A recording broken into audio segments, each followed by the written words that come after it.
Assalamualaikum warahmatullahi wabarakatuh.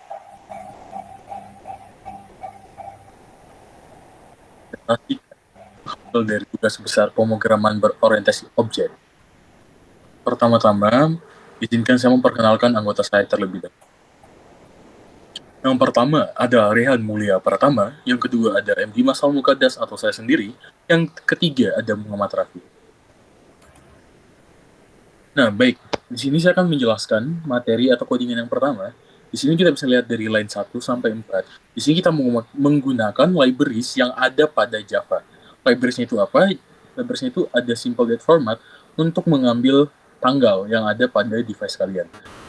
Ini adalah Java Util Array List. Biasa digunakan untuk membuat sebuah list baru. Yang ketiga ada Java Util Date. Ini sebenarnya sangat mirip dengan yang pertama. Dan yang keempat adalah Java Util List. Ini sama juga yang kedua, cuma seperti lanjutannya aja. Terus yang keenam, pada line keenam, kita membuat sebuah public class baru, yaitu library. Di sini merupakan public class utama dari codingan kami. Di dalamnya itu terdapat beberapa list, di mana ada variabel buku, member, dan transaction. Di bawahnya, kita menggunakan method untuk membuat metode dari variabel yang di atas. Jadi kita membuat list baru, di mana listnya itu berisi variabel yang telah kita buat sebelumnya, yaitu books, member, dan transaction. Next.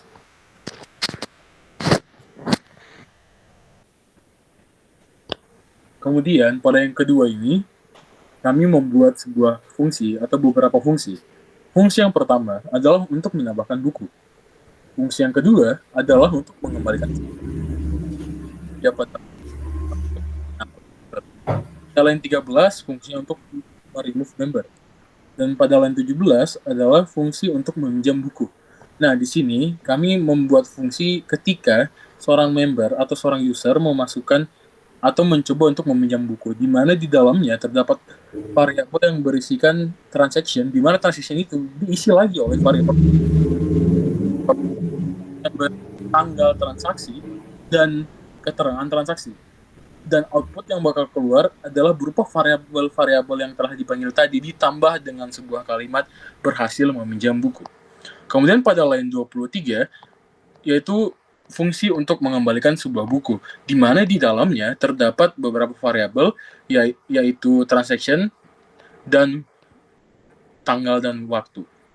Di mana di dalamnya lagi kita memanggil variabel waktu dan tanggal, serta kita memanggil lagi transaction-nya, di mana output-nya bakal memanggil variabel yang sebelumnya, kemudian ditambahkan dengan buku berhasil dikembalikan, dan diakhiri dengan tanggal pengembalian buku. Next. Nah, materi yang ini akan saya serahkan kepada teman saya. Kepada teman saya dipersilakan. Baik, selanjutnya ada metode pengembalian data menggunakan list. Nah, di sini tuh untuk ada metode getbook yang berfungsi untuk mendapatkan daftar semua buku yang ada di dalam perpustakaan. Yang kedua ada getMember yang berfungsi untuk mendapatkan daftar semua anggota yang ada di perpustakaan. Dan yang terakhir ada getTransaction untuk mendapatkan semua transaksi yang terjadi. Di sini juga ada private string format date yang berfungsi untuk mengkonversi objek data menjadi string.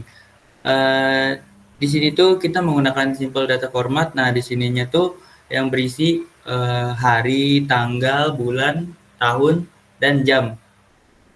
Next. Selanjutnya, kita akan menginisiasi perpustakaannya sendiri. Di sini ada library new library untuk membuat objek library untuk memulai dari sistem perpustakaannya sendiri. Kemudian kita akan menginisiasi buku dan juga anggotanya. Di sini kita membuat beberapa objek buku dan juga anggotanya. Di sini kita membuat buku 1, buku 2, buku 3, dan juga member 1. Nah, kemudian setelah dibuat, kita tambahkan menggunakan add book 1, 2, 3. Nah, isinya itu apa? Isinya itu yang sudah ditambahkan di sebelumnya yang di atas ini. Next. Selanjutnya kita akan mendapatkan daftar semua transaksi yang ada di perpustakaan sendiri. Nah, di sini tuh kalau misalkan kita sebelumnya udah minjem, nanti akan muncul setelah meminjam buku pertama akan muncul dia akan dipanggil transaksi yang berisi buku dan juga judul bukunya. Nah, di sini juga akan muncul dari peminjam buku sebelumnya itu berupa member dan juga dari nama membernya, dan juga ada waktu tempo dari peminjam bukunya. Di sini akan memanggil due date. Untuk due date sendiri, pengembalian bukunya ini kita pakai rumus 24 kali 60 kali 60 kali 1000. Nah, ini tuh 24-nya itu adalah 24 jam dikali 60 menit dikali 60 detik dikali 1000 milidetik. Nah, ini tuh untuk mendapatkan tanggal pengembalian dengan menambahkan waktu 24 jam waktu saat ini. Next. Selanjutnya kita akan melakukan pengecekan transaksi untuk memastikan adanya transaksi yang terjadi menggunakan if. Di sini kita akan melakukan iterasi melalui daftar transaksi menggunakan for. Jika transaksinya terjadi, maka akan dipanggil transaksi dari buku dan judul bukunya seperti tadi, dan juga peminjamnya seperti member dan juga nama yang minjam, dan juga ada due date-nya, yaitu tanggal untuk meminjamnya. Namun jika tidak ada transaksi yang terjadi, maka akan muncul tulisan tidak ada transaksi untuk buku yang pertama. Next.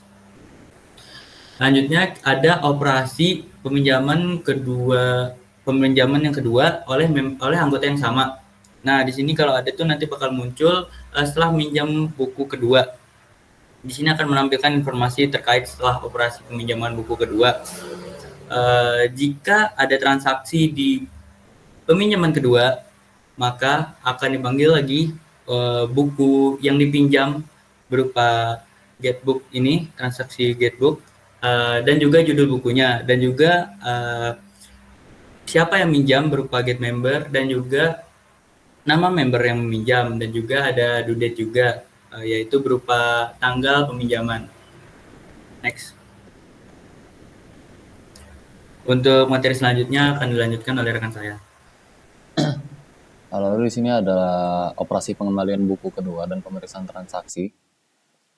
Di sini ada if tanda seru transaction is empty. Ini adalah sebuah pemeriksaan keamanan sebelum melakukan pengembalian buku kedua. Lalu memastikan bahwa terdapat transaksi sebelumnya sebelum melanjutkan. Lalu ada date return date 2 sama dengan new system dot current time milis dengan rumus yang sama tadi dengan sebelumnya. Lalu ini gunanya untuk mengembalikan buku kedua setelah 2 hari tanggal peminjaman dengan merujuk pada transaksi terakhir. Lalu ada sistem out print. Ini untuk menampilkan informasi transaksi setelah operasi pengembalian buku kedua. Lalu ada else untuk menangani situasi khusus jika tidak ada transaksi untuk buku kedua.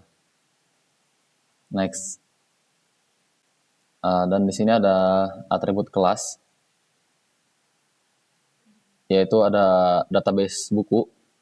Ini mewakili informasi inti buku seperti judul, penulis, dan nomor ISBN. Lalu ada constructor yang gunanya untuk membuat objek dengan menginisialisasi atribut-atributnya. Lalu ada metode getTitle untuk mengembalikan judul buku untuk penggunaan lebih lanjut. Lalu ada metode getAuthor untuk memberikan akses ke nama penulis buku. Lalu ada metode getISBN, itu untuk memberikan nomor ISBN untuk identifikasi unik buku. Lalu next. Lalu di sini ada class member, ini mana isinya itu ada string dan name, ada string name, lalu ada integer member ID. Ini adalah diagram visual untuk memperkuat konsep struktur data yang diwakili oleh class member. Lalu untuk implementasi konstruktornya, kode konstruktor untuk ini adalah kode konstruktor untuk menunjukkan cara objek member dibuat dan diinisialisasi dengan nama dan ID anggota. Lalu ada metode getName dan metode getMemberID. Ini menunjukkan cara mendapatkan nama ID anggota dan objek member. Lalu next.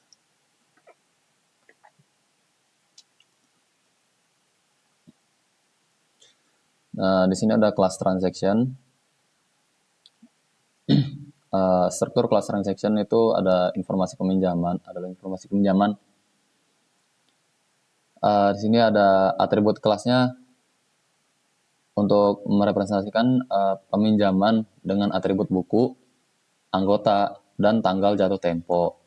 Lalu ada konstruktornya, membuat objek transaction dengan menginisialisasi atribut buku, anggota, dan tanggal jatuh tempo. Lalu metode getBook, getMember, dan getDueDate.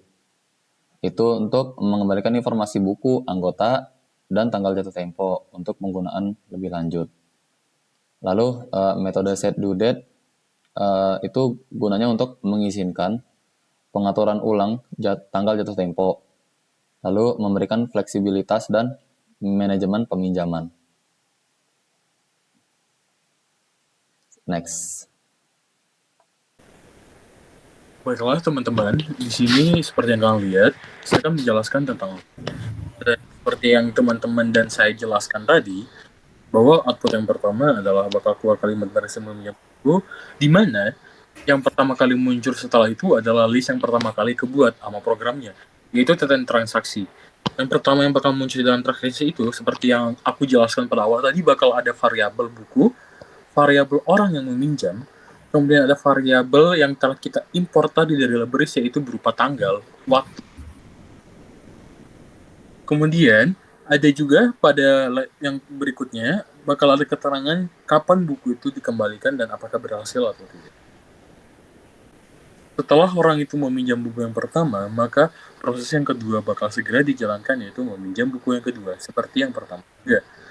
Kurang lebih outputnya sama. Untuk outputnya mungkin itulah penjelasan singkatnya. Baiklah, di sini saya akan menjelaskan tentang kelas diagram. Nah, diagram kita bisa lihat di mana yang utamanya itu adalah library. Dan yang terhubung ke library itu yang pertama ada transaction dan ada book. Di masing-masing kelas itu terdapat beberapa variabel yang bisa dipakai. Dan ada juga beberapa fungsi yang sudah kami terapkan pada kelas diagram tersebut. Teman-teman bisa melihatnya sendiri, tidak ada satu, karena sudah dijelaskan juga oleh teman-teman saya sebelumnya. Baiklah, kesimpulan dari codingan kami adalah implementasi sederhana dari sebuah perpustakaan yang memiliki 4 kelas. 4 kelas itu apa aja? 4 kelas itu seperti yang sudah dijelaskan oleh teman tadi, dan yang kelasnya yang pertama kelas dan member kelas. Kemudian ada 4 kelas import lagi dari libraries yang kita gunakan, seperti yang saya jelaskan pada materi awal tadi. Ada import util, ArrayList, utilDate, utillist, dan simpleDate. Kurang lebih kesimpulan kami. Kurang lebihnya mohon dimaafkan. Assalamualaikum warahmatullahi wabarakatuh.